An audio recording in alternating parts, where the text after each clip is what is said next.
할렐루야. 네, 12월 첫 주입니다.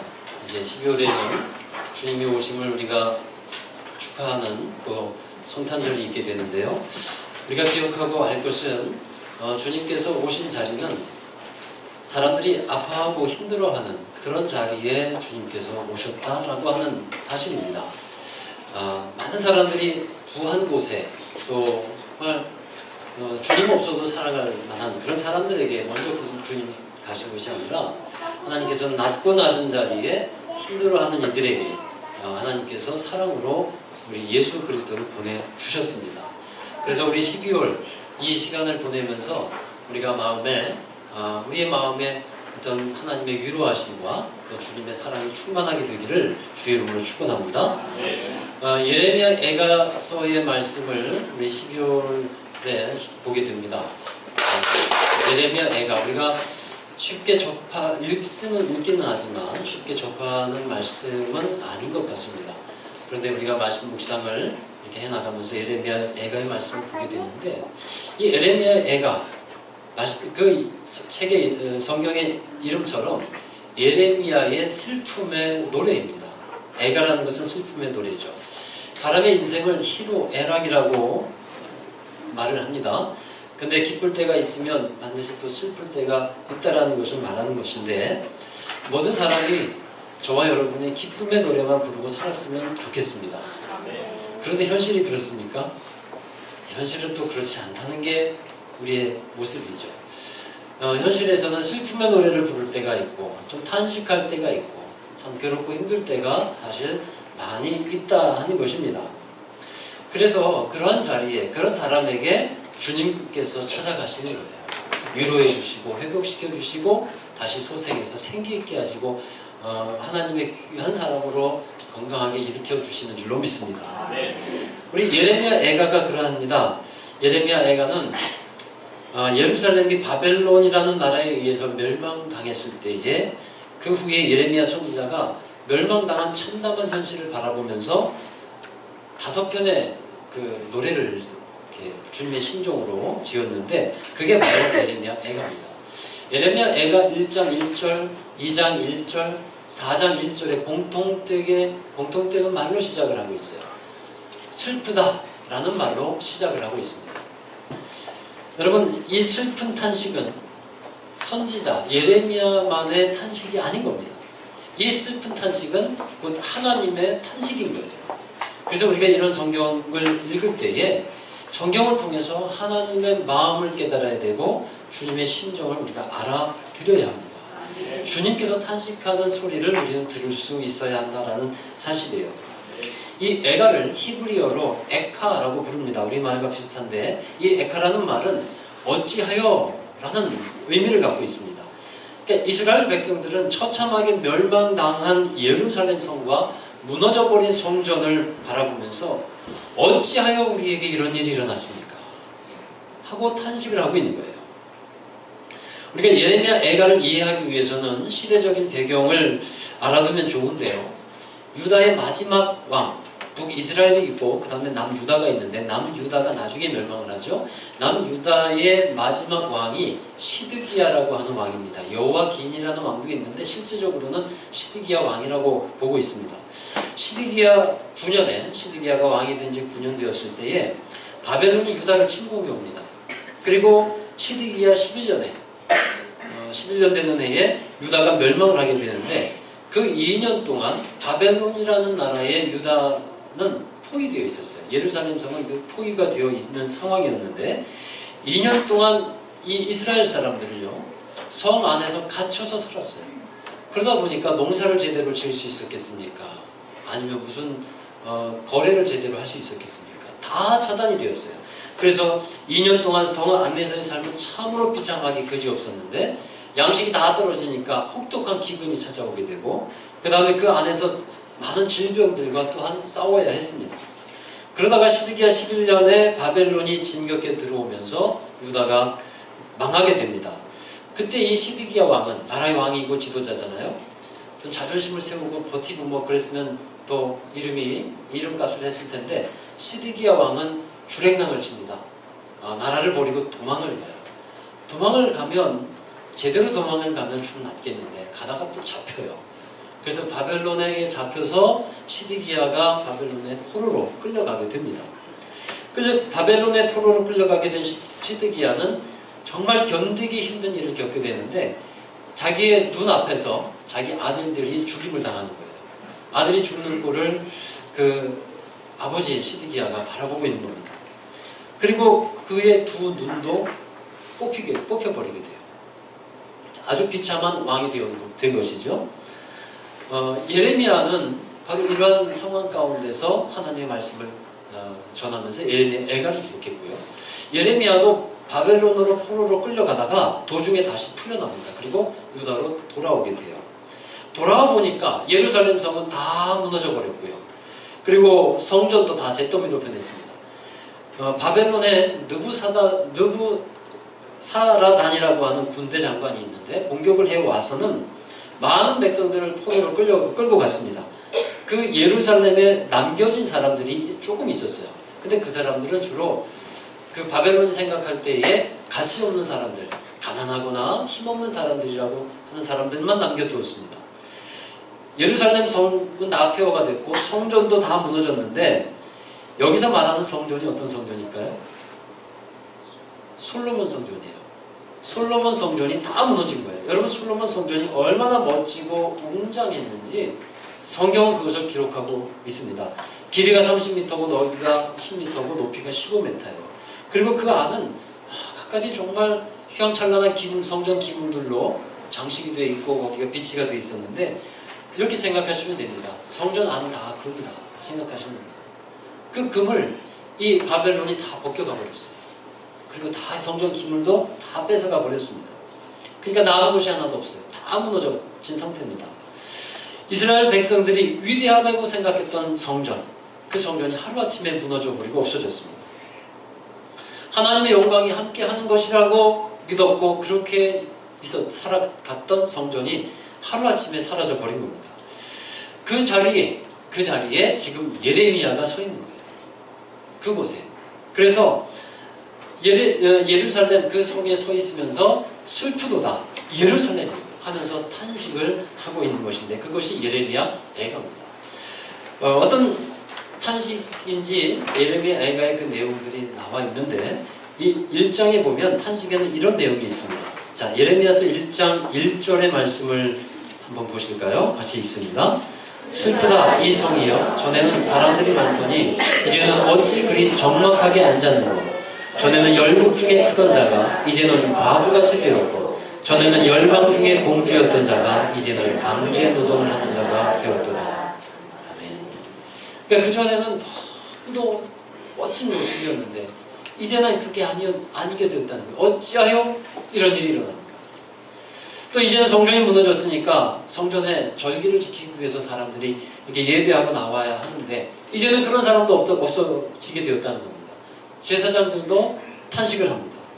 그리고 대적들이 여러분 하나님의 사람이 머리가 되고 통치하고 다스리는 그런 권세를 갖고 있어야 되는데 그게 다 역전되어 버렸어요. 그래서 대적들이 머리가 되고 우리 하나님의 사람들이 승리의 노래를 불러야 되는데 원수들이 승리의 노래를 부르는 기가 막힌 현실이 되어버렸다는 것입니다. 자, 이런 상황에서 고통스러운 마음을 느끼고 있는데 옆에서 같이 위로해주는 사람이 있어야 할 터인데 그런데 그런 사람조차 찾아볼 수가 없어요. 이것이 지금 예레미야가 느끼고 있는 현실이었습니다. 먼저 우리는 이 현실을 바라보면서 어찌하여 이런 상황이 발생하게 되었는가 이것을 먼저 알아야겠습니다. 먼저 무엇 때문에 유다가 멸망했다고 말하겠을까요? 성경에서는 예레미야서 또 예레미야 애가서 분명히 그 이유를 반복해서 강조해서 말씀하고 있어요. 가장 크고 분명하고 정확한 이유는 그들의 죄 때문이었습니다. 죄로 인해서 당하는 징계였고 죄로 인해서 당하는 환난이었다라는 말씀이었어요. 여러분 가장 큰 죄는 무엇일까요? 제가 금요일날 이런 말씀을 드렸는데 여러분 죄에 관한 말씀을 이렇게 듣는 것보다 은혜로운 말씀을 듣는 것, 또 평안의 말씀을 듣는 것이 여러분에게 마음이 좀 편하실 거예요. 그러나 여러분을 살리고 우리를 정말 영적으로 깨어있게 하는 말씀은 바로 회개로 이끄는 그런 말씀인 겁니다. 사도행전에 베드로가 설교할 때 많은 사람들이 그 말씀을 듣고 마음에 찔림을 받았다 그랬지 않습니까? 말씀을 통해서 우리는 찔림을 받을 필요가 있어요. 늘 우리는 그러한 깨어있는 마음들, 그런 것이 우리에게 있어야 정말 하나님 앞에서 은혜 받는 자로 끊임없이 살아가게 될 줄로 믿습니다. 자, 여러분, 이스라엘 백성들은요, 하나님과 너무도 멀리 떨어져서 지내고 있었어요. 그러면 가까워져야 할 텐데 너무도 멀리 떨어져 있는 이 기간이 오랫동안 지속이 되어 있는 겁니다. 그렇다고 해서 이들이 하나님을 예배하지 않았느냐? 하나님께 제사를 드리지 않았느냐? 그렇지 않아요. 그들은 성전에 나와서 하나님을 제사했고 하나님을 예배했습니다. 이스라엘 백성들이 절기 때마다 모여서 하나님께 감사했어요. 그런데 여러분, 이것이 아이러니예요.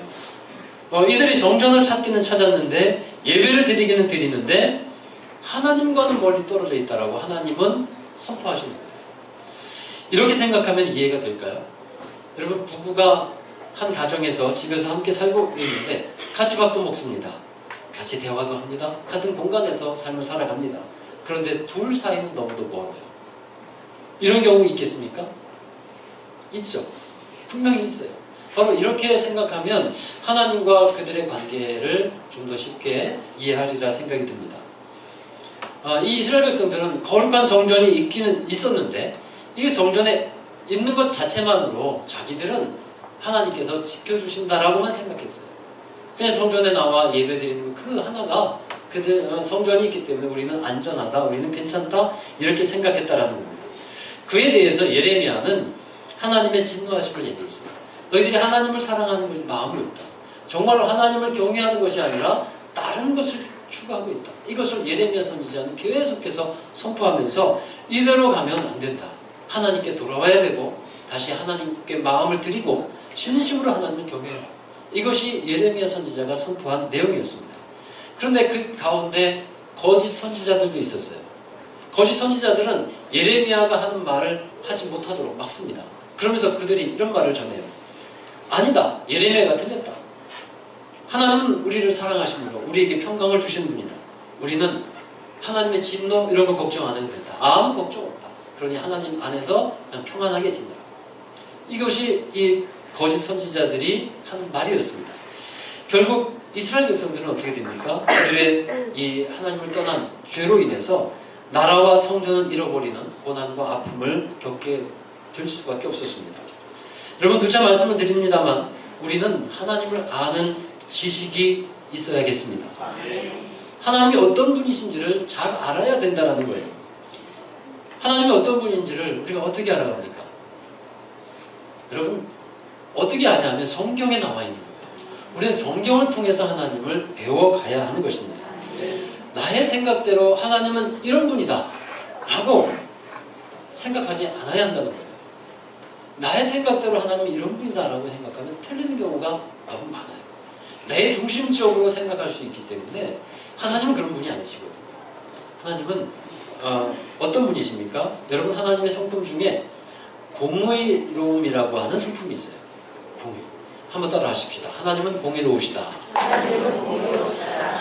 네, 공의로운 성품을 생각하게 되면 마치 이렇게 생각이 됩니다. 공의가 높아지면 사랑이 떨어지는 것처럼 생각이 돼요. 그래서 하나님은 공의롭다라고 생각하면 하나님은 사랑이 적어지는 분처럼 그렇게 생각하는 거예요. 그래서 어찌하여 하나님이 사랑하는 자식과 같은 사람들에게 이렇게 심판하실 수 있겠느냐라고 생각한다는 겁니다. 그러나 여러분, 하나님은 분명히 말씀합니다. 공의의 하나님. 그것이 성경에서 알려주고 계시는 하나님의 성품인 것입니다. 자녀를 망치는 부모의 사랑이 있습니다. 자녀를 망치는 부모의 사랑이 뭐냐면요, 공의 없는 사랑은 자녀를 망칩니다. 아멘 안 되실까요? 공의 없는 사랑은 자녀를 망쳐요. 여러분, 징계할 수 있어야 합니다. 자녀를 징계할 수 있어야 되고 혼도 낼 수 있어야 하는 거예요. 공의가 없으면 온전한 사랑을 이룰 수가 없다라는 겁니다. 그래서 하나님의 사랑과 공의는 동전의 앞면과 뒷면과도 같습니다. 하나님의 사랑과 공의가 있어야 완전한 하나님의 성품이 된다는 것입니다. 자, 이런 배경 속에서 예레미야 선지자는 이렇게 말합니다. 예레미야 애가 1장 12절 오늘 읽은 말씀인데 같이 읽어보시죠. 지나가는 모든 사람들이여 너희에게는 관계가 없는가? 나의 고통과 같은 고통이 있는가 볼지어다. 여호와께서 그의 진노하신 날에 나를 괴롭게 하실 것이로다. 아멘. 예레미야 선지자는 이 조국의 멸망과 아픔을 또 성전의 무너짐을 자기의 아픔과 고통으로 받아들이고 있다는 거예요. 사실 예레미야가 잘못했겠습니까? 아니죠. 그런데 예레미야 선지자는 그 이스라엘 백성들의 죄를 자기의 죄로 받아들이고 있다는 거예요. 이스라엘 백성들이 당하는 고통을 자기가 당하는 고통으로 받아들이고 있는 겁니다. 그래서 바벨론의 포로로 끌려가게 된 사실을 보면서 그 고통을 느끼고 있는데 같은 형제 자매들이 고문을 당하고 죽임을 당하는 현실을 목격했고 소망이 끊어진 것과 같은 현실에서 마음이 상하고 녹아내렸어요. 그래서 예레미야 선지자는 눈에서는 눈물이 물같이 흐른다 라고 그는 우리에게 전하고 있습니다. 그리고 예레미야가 느끼고 있는 이 마음이 사람들에게도 다른 사람들에게도 과연 있는 것인지 그 고통을 다른 사람도 느끼고 있는 것인지 질문을 하고 있는 거예요. 어려움을 겪고 있는 사람들, 고통을 겪고 있는 사람들을 바라보면서 그 사람들을 바라보는 사람들에게 당신들에게는 나와 같은 고통이 있습니까? 당신들에게는 그 일들이 나와 같이 관계에 있다고 생각이 되어집니까? 이렇게 질문을 하고 있다는 겁니다. 그래서 1장 12절에 지나가는 모든 사람들이요 이렇게 말씀하고 있어요. 여러분 먼저 우리는 지나가는 이 사람들이 누구인가 이것을 먼저 밝혀야겠습니다. 예레미야 24장에 보면요 하나님이 예레미야에게 보여주시는 환상이 두 가지가 있어요. 두 광주리 환상이 나오는데 한 광주리에는 처음 익은 듯한 좋은 무화과 열매가 거기에 담겨 있었습니다. 또 다른 광주리에는 악하여서 먹을 수가 없는 아주 무화과 나무 열매가 거기에 들어가 있는 거예요. 그러니까 한 광주리에는 좋은 무화과 열매, 한 광주리에는 아주 악한 무화과 열매가 담겨 있었습니다. 이 두 광주리 환상은 두 종류의 사람을 보여주는 것이었어요. 하나는 바벨론의 포로로 끌려간 사람들이었고 또 하나는 예루살렘에 남아있는 사람들이었어요. 자, 그러면 여러분 한번 생각해 보십시오. 어떤 것이 좋은 무화과 나무 열매겠습니까? 바벨론의 포로로 끌려간 사람들이겠습니까? 아니면 남아있는 사람들이겠습니까? 또 악한 무화과 열매는 누구겠습니까? 바벨론의 포로로 끌려간 사람들이겠습니까? 아니면 예루살렘에 남아있는 사람들이겠습니까? 바벨론의 포로로 끌려간 사람들을 남아있는 사람들은 이렇게 생각할 수 있어요. 저 사람들이 저렇게 포로로 끌려가서 고문당하고 죽고 포로가 된 것은 바로 저들이 죄가 있었기 때문이다. 저들의 죄 때문에 저들은 자신의 죄값을 받고 있는 것이야. 이렇게 생각할 수 있어요. 그리고 자신들은 생각하겠죠. 우리는 다행이다.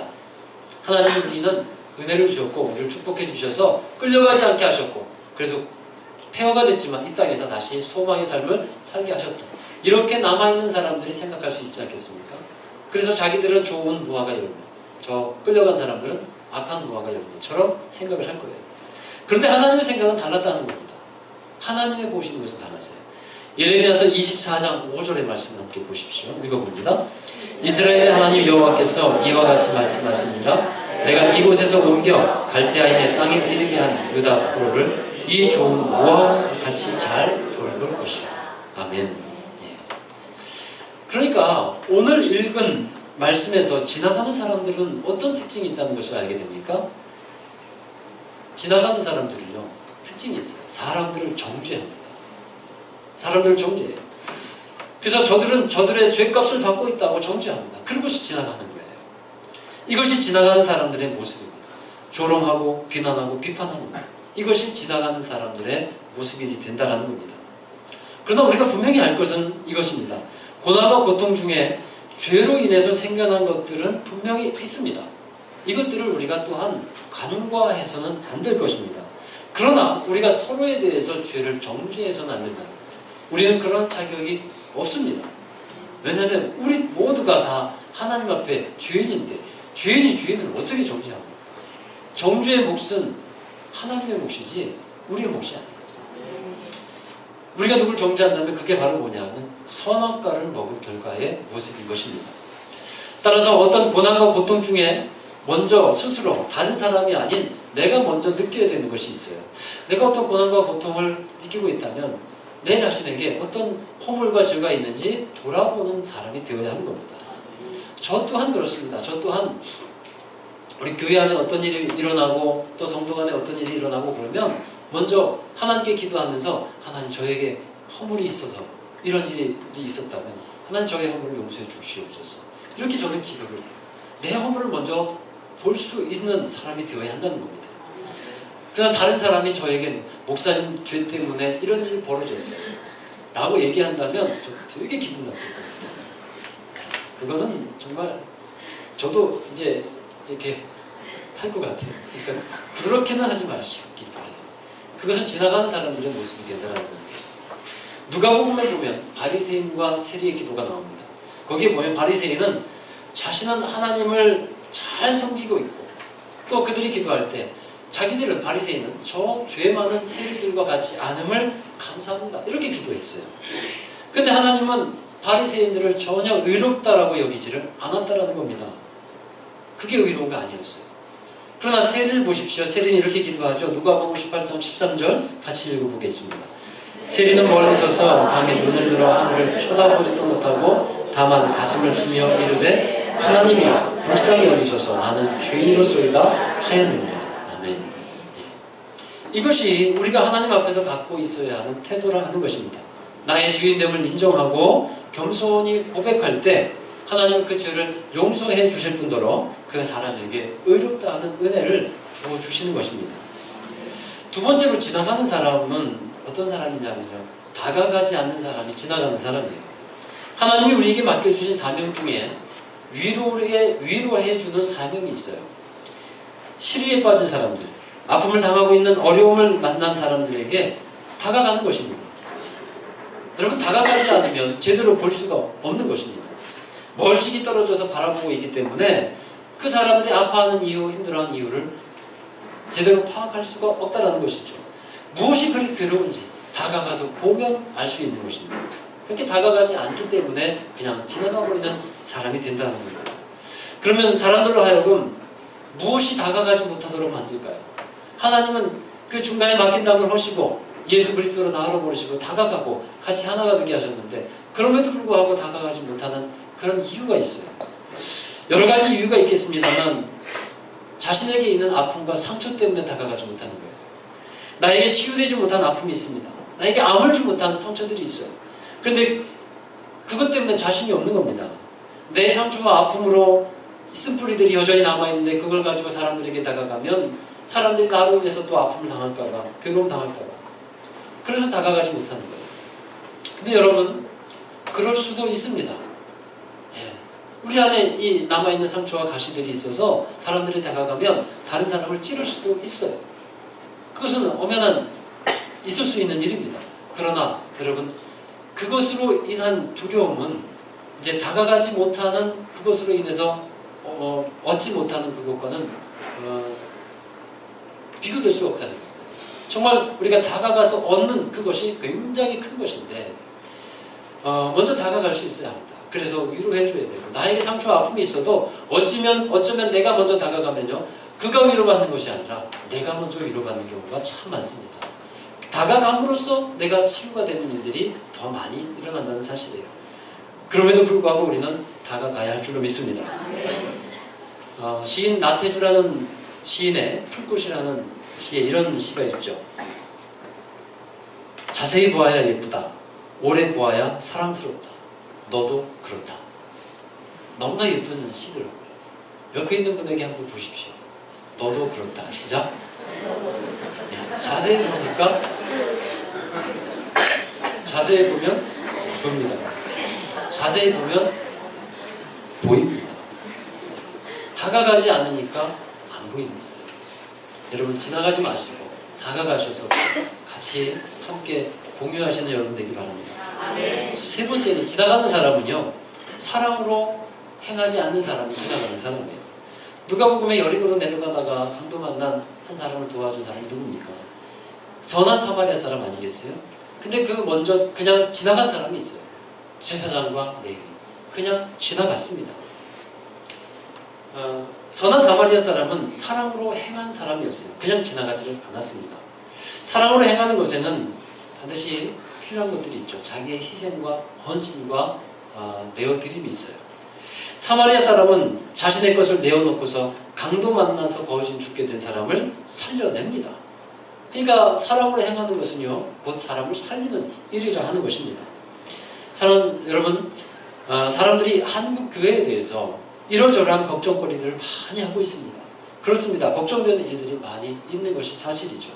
그러나 우리는 그 걱정에서 한 단계 더 나아가야 할 것입니다. 지나가는 사람이 되지 말자라는 거예요. 지나가는 사람이 되지 말자. 지나가는 사람은 아유 저거 조롱하고 비난하고 그리고 지나가는 겁니다. 이건 지나가는 사람이에요.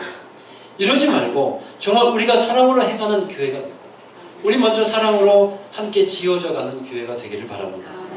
우리 교회를 기도로 짓고요, 전도로 짓고 이렇게 하나님의 나라를 이루어가는 저희들이 되어야 할 줄로 믿습니다.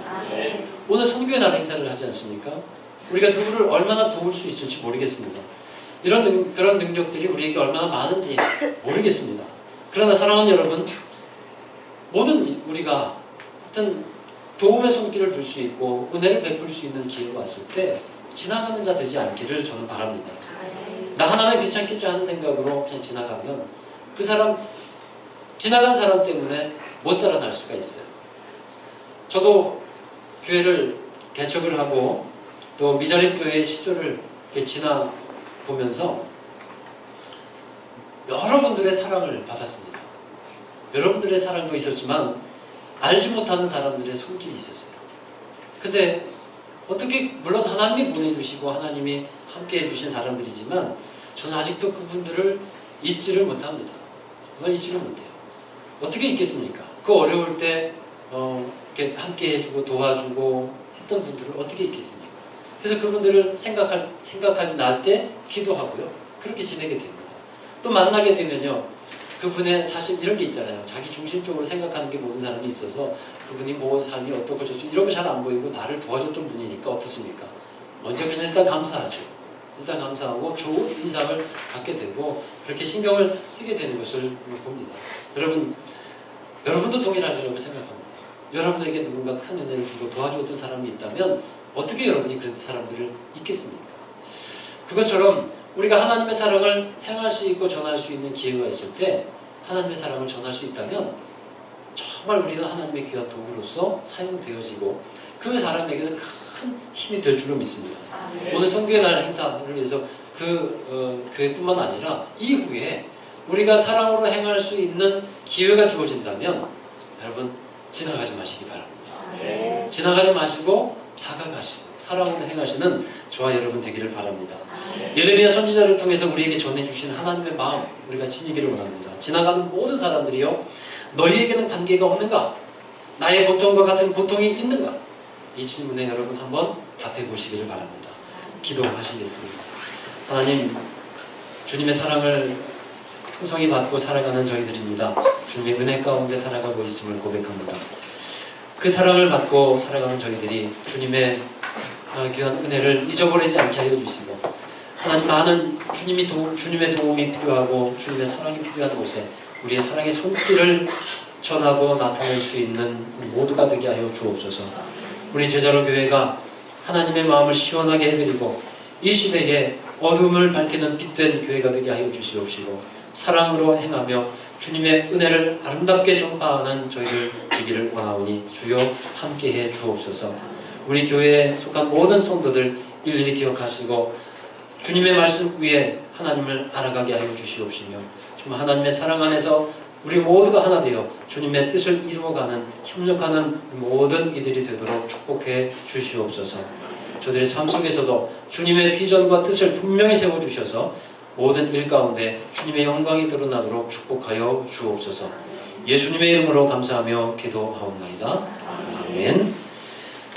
다 함께 자리에서 일어나셔서 우리 주님 오신 이유, 돌아오신 이유 함께 아닙니다. 앉아 계세요. 네, 죄송합니다. 성찬식이 이제 성찬 의원 앞으로 나오시고 우리 파송의 찬양은 마지막에 이제 찬양하도록 하겠습니다. 네, 이어서 우리 성찬식을 거행합니다. 우리 찬송가 149장입니다. 1절만 함께 찬양하도록 하겠습니다.